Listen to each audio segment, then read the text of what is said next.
খালাতো ভাই বোনের মধ্যে বিয়ে হয়, এটা একটি স্বাভাবিক ব্যাপার, এটা আমরা সকলেই জানি। কিন্তু আমরা কি এটা জানি যে খালাতো বোন হোক বা ভাই হোক, যদি তার খালার দুধ পান করে থাকে তাহলে কি সেই খালাতো ভাই বোনের মধ্যে বিয়ে হবে কি? ইসলাম কি এর অনুমতি দুই বোন দেয়? তাদের ছোট সন্তান নিয়ে ঘুমিয়েছে, কিন্তু ঘুমের মধ্যে ভুলবশত একজন অন্যজনের সন্তানকে দুধ পান করিয়ে ফেললো। এখন তারা প্রাপ্তবয়স্ক, প্রশ্ন হলো তাদের মধ্যে বিবাহ বৈধ কিনা।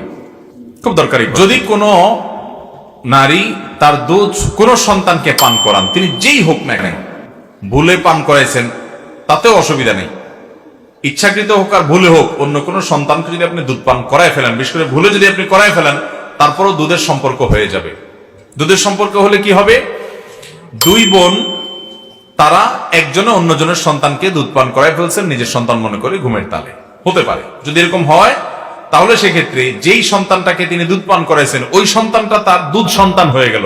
দুধ সন্তান হওয়ার কারণে এই ভদ্র মহিলা তার নিজের যে পেটের সন্তান যারা দুধ পান করছে তাদের সাথে এই দুধ পান করা বাচ্চাটার ভাই বোনের সম্পর্ক হয়ে গেছে। তাহলে তাদের মধ্যে আর বিয়ে বন্ধন আবদ্ধ হওয়া জায়েজ হবে